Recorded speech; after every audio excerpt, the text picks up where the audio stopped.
Estamos iniciando mais um programa Cidadania e Serviço Público, um programa da Federação das Entidades de Servidores Públicos do Estado de São Paulo. E hoje vamos conversar com Rodrigo Keidel Espada, que é presidente da AFRESP, que é a Associação dos Agentes Fiscais de Rendas do Estado de São Paulo. Voltamos já já.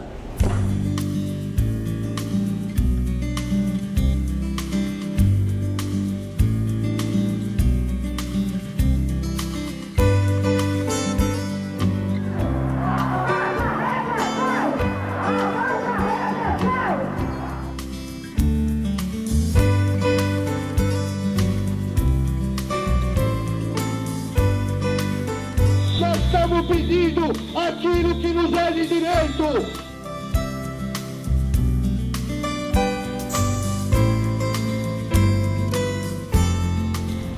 Estamos de volta com o programa Cidadania e Serviço Público, um programa da Federação das Entidades de Servidores Públicos do Estado de São Paulo, FESPESP. E hoje trouxemos aqui para uma conversa com você, servidor, com você, cidadão, o Rodrigo Keidel Espada, que é presidente da AFRESP, que é a Associação dos Agentes Fiscais de Rendas do Estado de São Paulo. O Rodrigo é natural de São Paulo, formado em Engenharia de Produção na UFSCar e Direito na Unesp. Foi professor de matemática, cursou especialização em Economia, Finanças e Marketing na USP, São Carlos, e foi nomeado agente fiscal de renda em 2006. Atuou em Ribeirão Preto, atuou em Franca, concluiu MBA em Gestão Empresarial na FIA-USP, participou do planejamento estratégico da AFRESP, de sua localização e implantação, coordenou o projeto de reestruturação do Fundo AFRESP e atuou como diretor financeiro, primeiro tesoureiro e diretor de seguros da AFRESP. E agora preside a AFRESP. Tudo bem? Tudo bem, Gozzi. A federação sempre esteve num trabalho com a AFRESP no passado muito bom, e agora vocês estão aí retornando no trabalho com a gente, com a FESPESP. Isso. E nós nos sentimos lisonjeados de ter a AFRESP conosco novamente, em defesa do servidor público, defesa do serviço público. Claro. Né? Rodrigo, vamos primeiro dizer para o espectador, a AFRESP, o que significa? A AFRESP é a Associação dos Agentes Fiscais de Renda do Estado de São Paulo. É uma associação sem fins lucrativos, ela é declarada de interesse público, tem uma lei estadual que declara isso já em 49, um ano após a sua fundação, ela foi fundada em 48. Agora, em fevereiro, a AFRESP, dia 28 de fevereiro, completa 67 anos de existência. E para mim é uma honra mesmo, você falou que é uma honra ter a AFRESP, mas é uma honra a AFRESP estar afiliada à FESPESP e a gente quer sim estreitar o relacionamento com a federação. O trabalho principal da AFRESP?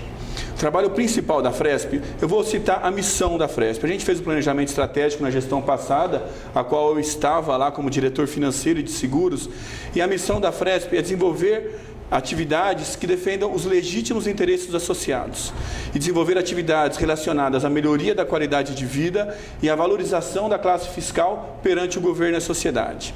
Então, a AFRESP ela atua em diversos segmentos, principalmente o nosso plano de saúde, acho que seria o carro-chefe da associação.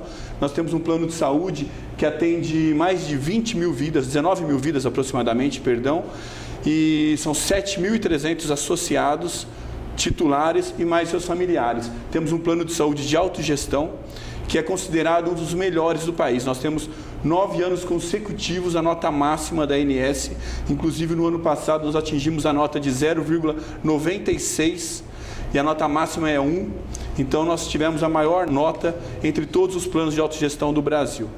Além disso, nós temos atividades direcionadas ao esporte, ao lazer, ao seguro.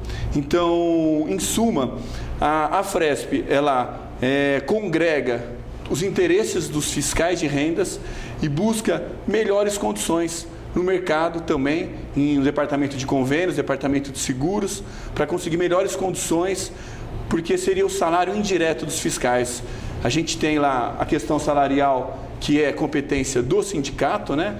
Mas a AFRESP, ela conseguindo melhores condições para o fiscal, diminuindo o custo em outros benefícios como saúde, seguros, lazer, ela consegue aumentar ou amplificar ou potencializar o salário dos agentes fiscais de renda do Estado de São Paulo. Além disso, nós temos também o Fundafresp, que é uma fundação, e aí eu posso dizer com muita honra, muito orgulho, eu coordenei na gestão passada a reestruturação do Fundafresp. O Fundafresp é uma entidade que completou 19 anos no ano passado, e essa fundação, os fiscais voluntariamente, eles doam uma parte do salário deles para fazer assistência social. Então nós distribuímos por mês mais de R$140 mil, que é a contribuição voluntária dos fiscais para distribuir para entidades beneficentes, entidades que fazem assistência social pelo Estado de São Paulo. Nós aqui sempre conversamos com o servidor público, porque é ele quem leva os direitos que o cidadão tem na Constituição. Verdade. Tá certo? Até o cidadão. E o cidadão que paga impostos.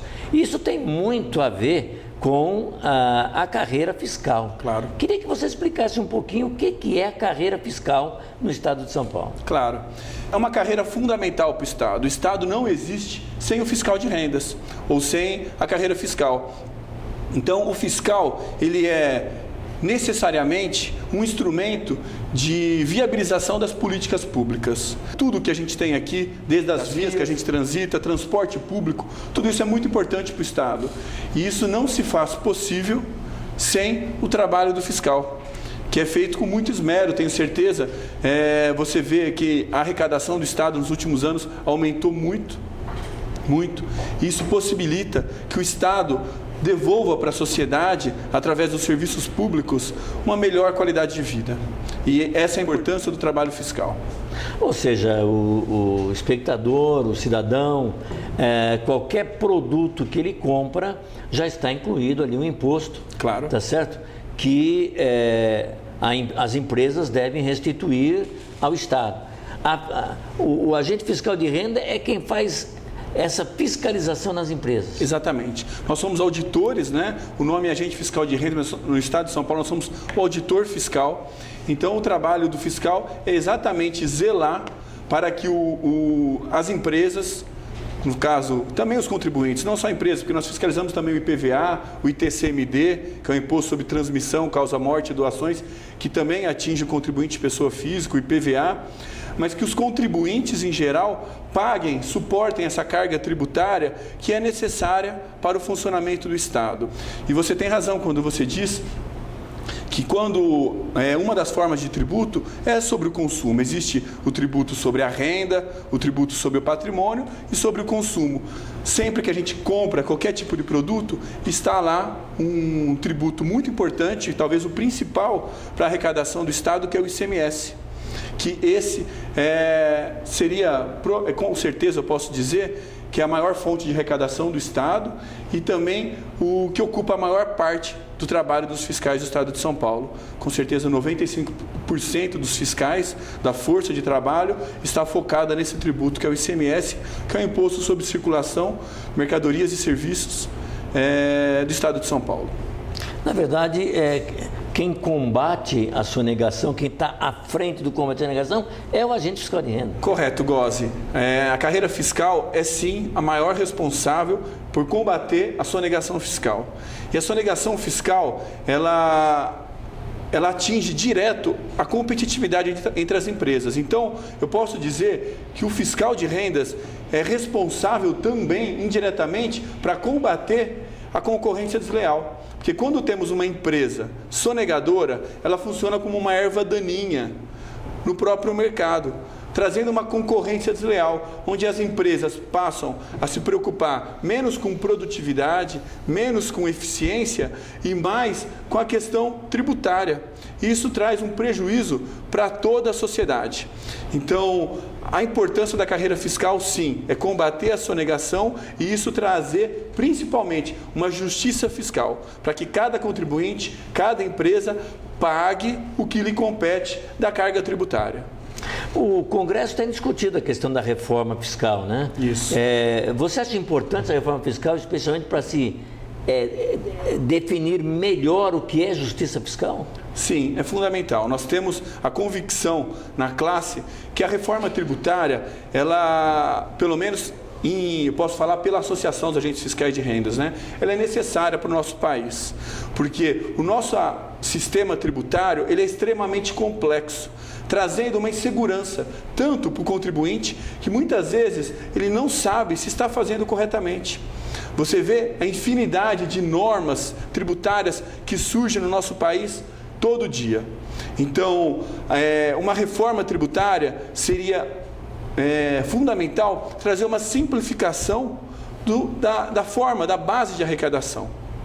Porque da forma que ele está, muitas vezes ele traz um ônus para o contribuinte para cumprir todas as obrigações, não só a carga tributária, mas hoje os departamentos contábeis, fiscais das empresas, traz um custo extremamente alto. Muitas vezes, uma empresa grande que comercializa com todos os estados da federação, ela tem que manter um contador especializado em cada estado, porque no ICMS especificamente, cada estado tem a sua norma, a sua legislação, o que torna uma carga tributária indireta, sei lá, as obrigações acessórias, num custo muito alto para as empresas cumprirem.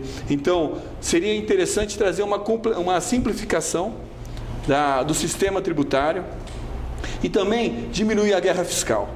E nós, no estado de São Paulo, podemos dizer que a guerra fiscal, ela aflige toda a federação, mas o estado de São Paulo, por ser talvez o mais rico da federação, ele é o mais atacado.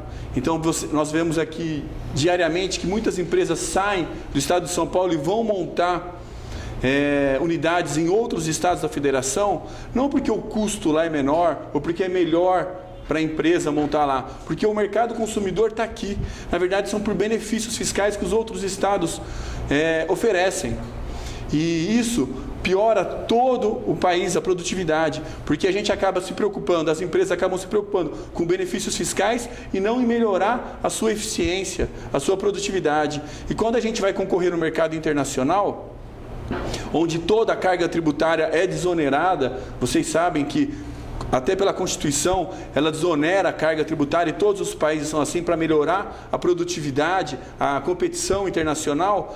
Então, nesse patamar de mercado internacional, o Brasil acaba tendo dificuldade de concorrer e chega a produtos da China mais baratos aqui, da Coreia, e a gente acaba se preocupando numa federação de 27 estados com tributo estadual como ICMS, e a concorrência acaba sendo entre estados, a gente acaba concorrendo com outros estados da federação e não concorrendo com Coreia, China, Índia, países aí que têm ganhado o mercado e atacando a nossa economia nacional. Nós temos discutido muito aqui também com diversas categorias do funcionalismo a questão salarial também. A questão salarial hoje não só no sentido de ter ganho real, mas no sentido de, pelo menos, acompanhar a inflação. Perfeito. Por isso que a gente bate muito na questão da database, foi aprovado no Legislativo, no Judiciário, no Executivo. O salário do agente fiscal de renda tem acompanhado a database, tem tido no seu salário a colocação daquilo que é a inflação do período? Certo, Gozzi. Olha, eu posso dizer com propriedade que não. Nós tivemos aí, nos últimos anos, uma perda salarial real, né, comparado com a inflação, como você mesmo disse. O Estado de São Paulo, apesar, como você disse, do governador reconhecer a importância em público do trabalho fiscal, mas nós não temos tido a recomposição salarial pelas perdas inflacionárias. Eu posso dizer também, você sabe que na nossa categoria nós temos duas entidades, a Associação dos Agentes Fiscais de Renda, a FRESP, a qual eu represento, e também o Sinafresp. O Sinafresp é que tem essa prerrogativa constitucional de defender interesses classistas. E a FRESP, ela dá o apoio logístico necessário que a classe espera da FRESP, o apoio ao sindicato. E é isso que nós temos que fazer. Até gostaria, se possível, se você der essa abertura, num futuro breve, convidar aqui a presidente do sindicato, claro, a Miriam Arado, que ela muito bem representa a classe de agentes fiscais de renda na questão classista também. Seria um prestígio muito grande para a classe, além de ter aqui o presidente da associação, ter também o presidente do sindicato, a presidente do sindicato. Mas eu posso dizer que não, nós tivemos aí, nos últimos 2 anos, um aumento de 4,68%, enquanto que a inflação do período aí supera 13% tranquilamente. Então a gente tem tido perdas salariais, e principalmente no início da carreira. houve uma lei 1059, uma lei complementar, no ano de 2008. Reestruturou as carreiras fiscais. Reestruturou a carreira fiscal e houve um rebaixamento da carreira inicial. Então nós temos hoje, o fiscal de renda do Estado de São Paulo, ele seguramente tem o pior salário inicial entre todos os fiscos do país. E isso é uma preocupação, porque o concurso é dificílimo e ele tem que ser assim. Com concurso, com uma carreira, com um salário inicial digno, né? Um salário digno, compensador, a gente tem a atração dos melhores profissionais. Porque o candidato que presta concurso para o fisco, ele se especializa nessa área e ele presta para vários estados da federação. Ele presta para todos os estados, ele está na LIDE lá, ele é concurseiro profissional mesmo, porque é um concurso muito difícil de passar, muito difícil. Então, se a gente não tem um dos melhores salários, muitas vezes a gente tem perda. Tem fiscais que passam aqui, continuam prestando e depois vão para outros fiscos. Então, para a gente é um desprestígio ter esse salário inicial tão reduzido quanto a gente tem atualmente no estado de São Paulo. Com as reformas que aconteceram, a gente tem dito que agora, em geral, não é só nos fiscais de renda, o funcionalismo tem o de primeira categoria, o de segunda, virar o de terceira. É verdade. Ou seja, é uma forma também de destruir um pouco o próprio Estado, né? Claro, o Estado em geral, né? É verdade. E na Constituição não tem nenhuma hierarquia entre os poderes. Poder legislativo, judiciário e o executivo. E nós, no estado de São Paulo, ou a carreira fiscal, ela está sob a hierarquia do executivo. Porém, nós temos um subteto e não deveria ter um subteto, deveria ser um teto para todas as carreiras. Né? Então, como não tem uma hierarquia definida entre os poderes, o executivo não deveria ter um teto diferenciado frente às carreiras do judiciário e do legislativo. Deveríamos ter um teto único, porque as carreiras de Estado têm a mesma importância.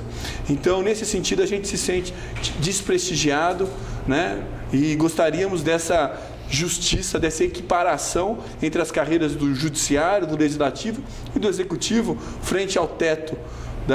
Agora vocês têm uma base muito baixa e depois tem o teto, né? Teto espremido. Que, aliás, teve um momento em que o governador chegou até a não ter aumento, que é para ficar o subteto abaixo do que, na verdade, deveria ser, né? É isso Essa mesmo. é uma grande discussão. É uma grande discussão. E a gente tem aí, como você disse, a perda salarial real frente à inflação.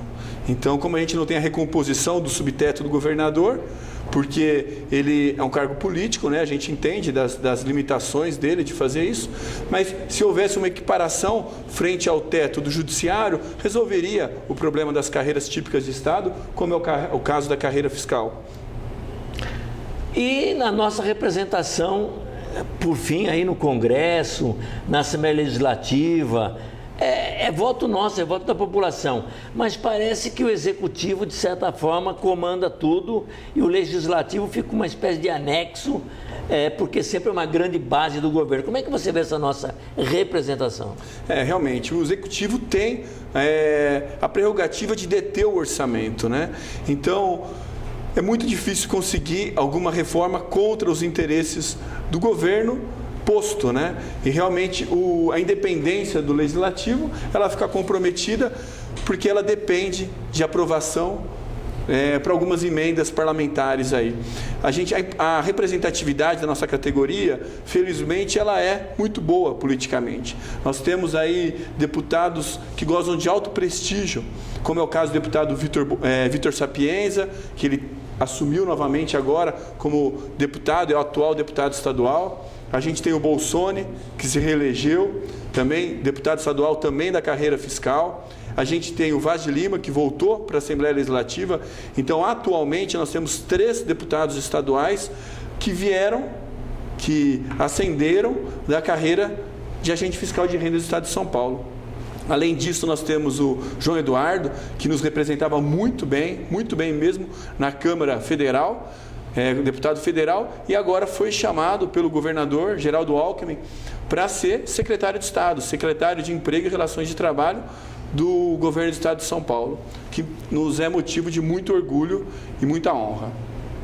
Muito bem, conversamos no nosso programa de hoje com o presidente da Associação dos agentes fiscais de rendas do Estado de São Paulo, Rodrigo Keidel Espada, a quem agradeço por ter comparecido e conversado com o nosso pessoal. Muito obrigado, Góes. Eu que tenho que agradecer. Para mim é motivo de muita honra e muito orgulho a Fresp estar federada à FESPESP e também ter sido convidado para este encontro. Para mim foi muito prazeroso estar aqui, espero poder participar outras vezes e também recebê-lo lá para um almoço na Fresp e a gente poder estreitar esse relacionamento. Muito obrigado. Obrigado. Fiquem agora com o nosso noticiário.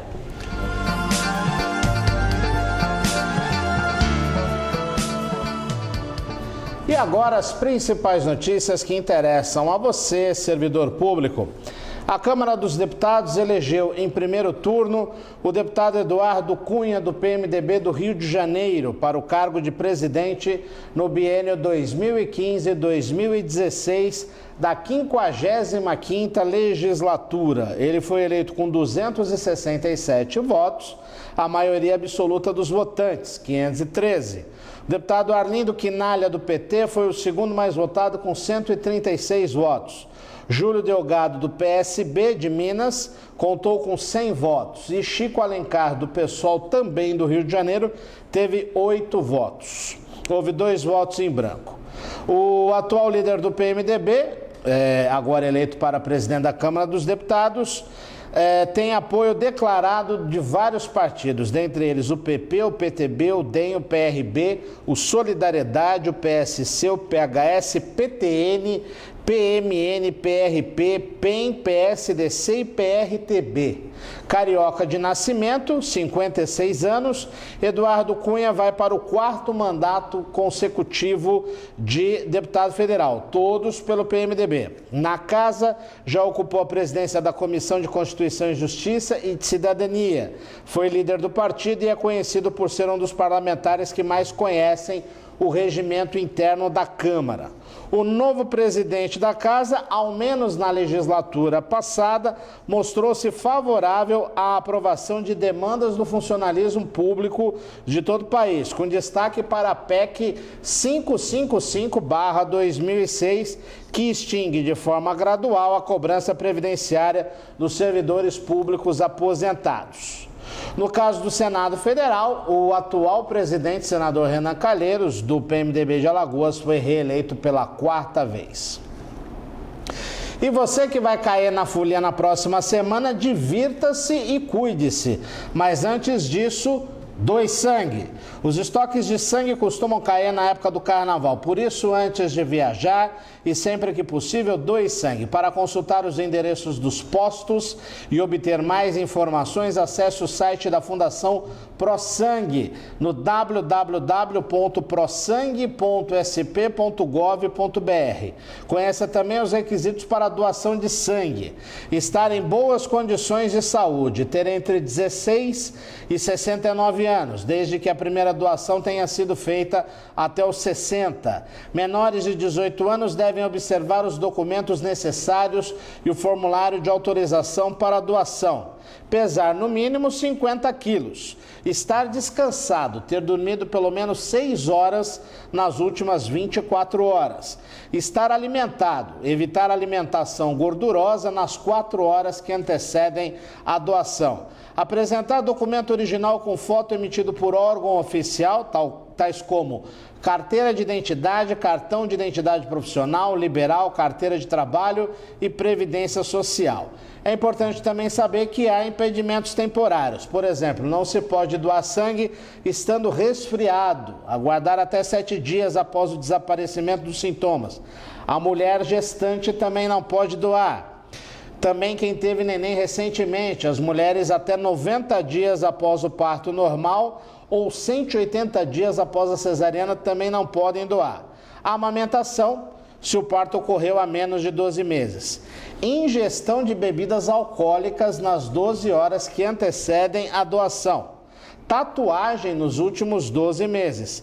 E situações nas quais há maior risco de adquirir doenças sexualmente transmissíveis. Aguardar o período de 12 meses.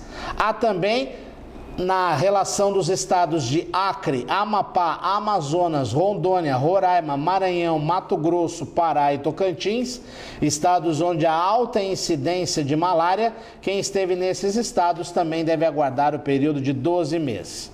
E os intervalos de doação: para os homens, 60 dias, no máximo 4 doações a cada 12 meses. E para as mulheres, 90 dias, no máximo 3 doações nos últimos 12 meses. Doe sangue, colabore, entre no site da ProSangue, que você também pode ser um que vai precisar nesse período de festa. Normalmente os estoques caem. Inclusive, para você que é servidor público, aqui em São Paulo, o Hospital do Servidor Público Estadual, vinculado ao IANSP, sempre está com seus postos de coleta de sangue abertos todos os dias, das 7 da manhã às 7 da noite.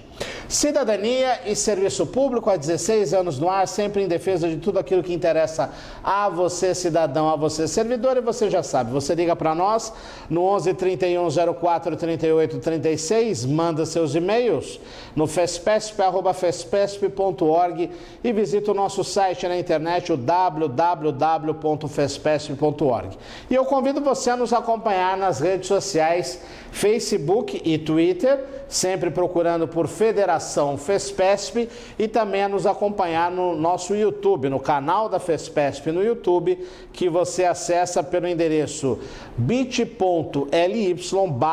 Fespesp. Todos os programas estão lá arquivados e também estão no nosso site. Você já sabe, você pode acompanhar o programa Cidadania e Serviço Público todos os domingos às 9 da noite, online no site da TV Aberta e depois no nosso site e no nosso canal do YouTube. Aí você assiste ao programa quantas vezes quiser, da forma que quiser, em qualquer lugar do mundo. Uma boa semana, bom carnaval, juízo e até o próximo programa.